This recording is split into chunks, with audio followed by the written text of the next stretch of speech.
Điều gì đã hủy diệt nền văn minh trên đảo Phục Sinh? Đảo Phục Sinh, hay Rapa Nui trong tiếng địa phương, nổi tiếng với hàng trăm tượng đá cổ khổng lồ được gọi là Moai. Sau khi hòn đảo Thái Bình Dương xa xôi này được người Polynesia định cư, nó gần như bị cô lập trong hàng thế kỷ. Tất cả năng lượng và tài nguyên dành cho việc tạo ra các tượng Moai, cao tới 10 mét, nặng hơn 7 tấn, đều đến từ chính hòn đảo.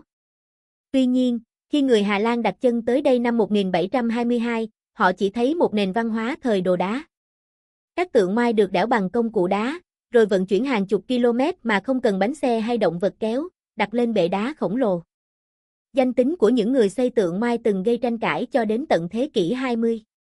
Nhà thám hiểm Navi Thor Heyerdahl cho rằng tượng được tạo bởi người tiền Inca từ Peru, trong khi Eric von Däniken lại tin rằng đó là tác phẩm của người ngoài hành tinh mắc kẹt.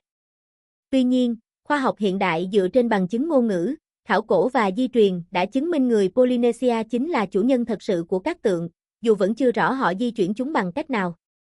Truyền thuyết địa phương nói rằng những bức tượng đã tự bước đi, còn các nhà nghiên cứu thì cho rằng tổ tiên người đảo kéo chúng bằng dây thừng và gỗ tròn. Khi người châu Âu đến, Rapa Nui chỉ còn đồng cỏ và vài cây gầy guộc. Nhưng các nghiên cứu từ thập niên 1970-1980 đã phát hiện phấn hoa trong trầm tích hồ, chứng minh rằng đảo từng phủ đầy rừng cỏ xanh tươi hàng nghìn năm, cho tới khi người Polynesia đến. Nhà khoa học Mỹ Jay Diamond tin rằng chính người Rapani, hậu duệ của dân Polynesia, đã hủy diệt môi trường sống của mình. Họ sinh sống trên một hòn đảo mong manh, khô, lạnh, xa trung tâm núi lửa nên thiếu dinh dưỡng tự nhiên. Khi phá rừng để lấy gỗ và canh tác, cây không bao giờ mọc lại. Không còn gỗ để đóng thuyền, họ ăn chim, đất bị xói mòn, mùa màng thất bát. Trước khi người châu Âu tới, xã hội Rapani rơi vào nội chiến và ăn thịt người, theo Diamond. Ông gọi đó là kịch bản tồi tệ nhất cho tương lai của nhân loại. Theo Diamond, những bức tượng Moai chính là chất xúc tác cho sự sụp đổ. Ông cho rằng chúng là biểu tượng quyền lực của các tù trưởng cạnh tranh nhau, trên một hòn đảo nhỏ bé không có cách nào khác để chứng minh vị thế. Càng tranh đua, họ càng xây tượng lớn hơn, dùng nhiều gỗ hơn, huy động nhiều người hơn. Khi gỗ cạn kiệt và chiến tranh nổ ra, dân đảo lật đổ chính những tượng mà họ từng dựng lên. Đến thế kỷ 19, không còn tượng nào đứng vững. Tuy nhiên, hai nhà khảo cổ Terry Hunt, Đại học Hawaii, và Carlipo, Đại học bang California, lại bác bỏ giả thuyết tự hủy diệt. Họ đồng ý rằng đảo mất rừng là thảm họa sinh thái, nhưng cho rằng người Rapani không phải thủ phạm và Moai càng không. Khai cuộc khảo cổ cho thấy người Rapani đã nỗ lực bảo vệ tài nguyên, xây hàng nghìn vòng đá chắn gió, trồng cây trong đó, và dùng đá núi lửa vỡ để giữ ẩm cho đất. Theo Hunt và Lipo, người Rapani cổ đại là những người tiên phong của nông nghiệp bền vững. Họ còn tin rằng việc dựng tượng Moai không gây chiến mà duy trì hòa bình giữa các bộ tộc. Việc di chuyển tượng, theo họ, không cần nhiều người hay gỗ, vì tượng đi bộ thật sự. Các thí nghiệm hiện đại chứng minh chỉ cần 18 người, 3 sợi dây thừng và chút kỹ thuật là có thể di chuyển mô hình tượng 1 tấn đi hàng trăm mét. Thân tượng nghiêng về phía trước giúp giữ thăng bằng, còn chân đế hình chữ D cho phép lắc qua lại dễ dàng. Hơn nữa, Hunt và Lipo cho rằng mất rừng không hoàn toàn do con người. Họ phát hiện hạt cọ hóa thạch có vết răng chuột Polynesia, chứng minh rằng chuột theo tàu đến đảo, rồi ăn hạt giống cọ non, khiến rừng không thể tái sinh. Ngay cả nếu không chặt cây, người đảo vẫn sẽ mất rừng vì chuột. Dân số Rapani, theo họ, vẫn ổn định cho đến khi người châu Âu đến, mang theo dịch bệnh chết người và nô lệ. Đến năm 1877, dân số chỉ còn 111 người. Hunt và Lipo kết luận, Rapa Nui không phải câu chuyện về sự hủy diệt ngu ngốc, mà là bằng chứng về khả năng thích ứng và sáng tạo của con người. Không phải bi kịch thất bại, mà là một câu chuyện thành công bất ngờ. Họ viết, và thế giới hiện đại có thể rút ra nhiều bài học quý giá từ hành trình của Rapa Nui. What destroyed the civilization of Easter Island? Easter Island, or Rapa Nui as it is known locally, is home to several hundred ancient human statues, the moai. After this remote Pacific island was settled by the Polynesians, it remained isolated for centuries.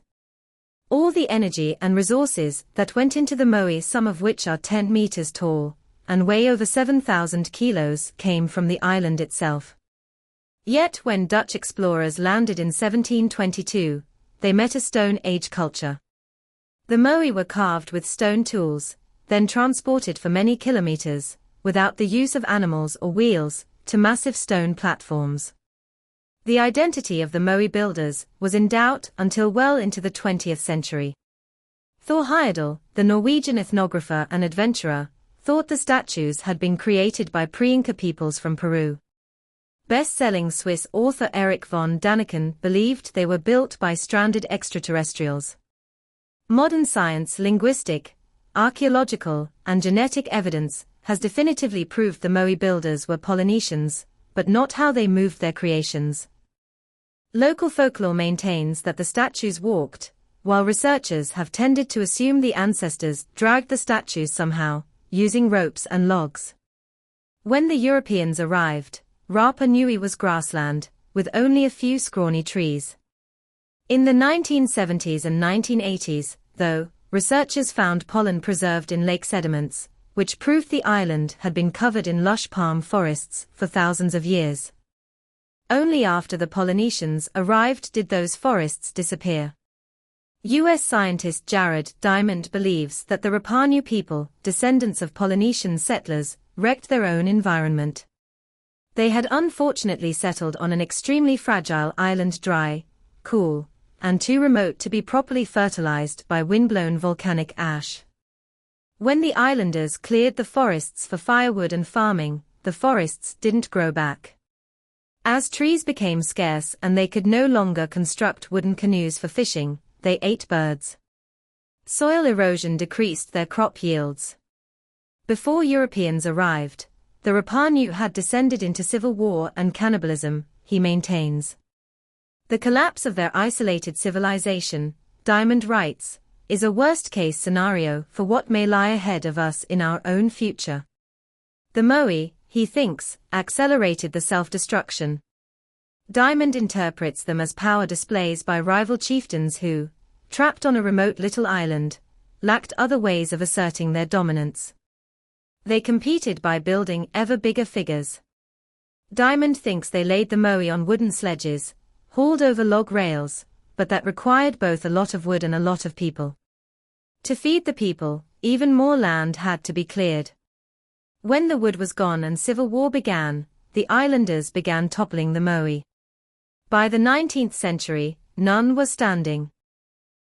Archaeologists, Terry Hunt of the University of Hawaii, and Carl Lipo of California State University agree that Easter Island lost its lush forests, and that it was an ecological catastrophe, but they believe the islanders themselves were to blame.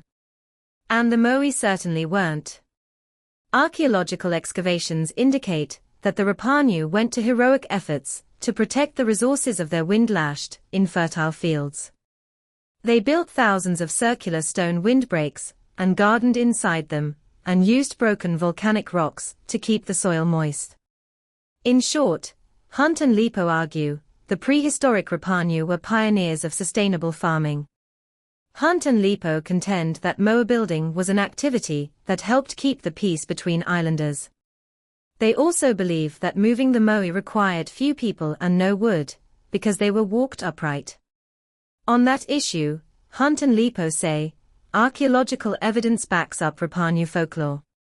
Recent experiments indicate that as few as 18 people could, with 3 strong ropes and a bit of practice, easily maneuver a 1,000 kilograms moai replica a few hundred meters.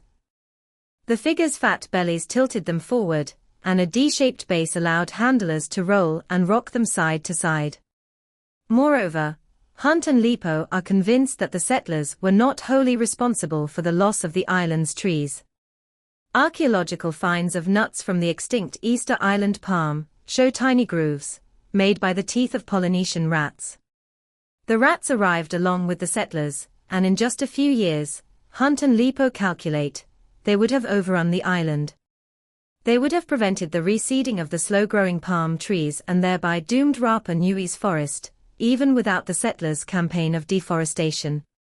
No doubt the rats ate birds' eggs too. Hunt and Lipo also see no evidence that Rapa Nui civilization collapsed when the palm forest did. They think its population grew rapidly and then remained more or less stable until the arrival of the Europeans, who introduced deadly diseases to which islanders had no immunity. Then in the 19th century slave traders decimated the population, which shriveled to 111 people by 1877.